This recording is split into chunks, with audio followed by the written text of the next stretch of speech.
Ito ano, sa settings. Click settings. Tapos search natin.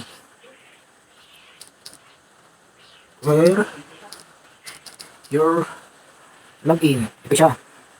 Tapos, tingnan natin kung may gustong manghack sa yung Facebook account or makikita natin kung ibang device ang gagamitin.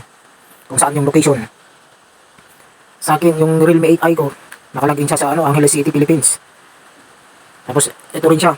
San Jose del Monte, Philippines. Tingnan natin this device. Click. Baccarat, Philippines. Marcos, Philippines. Hindi ko naman alam kung bakit hindi pa ako nakapag-login sa Marcos. Ang alam ko lang sa Baccarat. Pero magtaka na lang kayo pag may ibang device na nakalagin sa Facebook nyo. Doon na lang kayo mabahala kasi talagang pinapasok na yung Facebook nyo. Turo ko sa inyo kung paano may logout yan. Back-click tayo, click dito sa taas. Tapos select device to logout. Tapos click lang natin. Tapos select all. Tapos logout. Magtaka na lang kayo pag ano, may ibang device. Pero sa akin wala.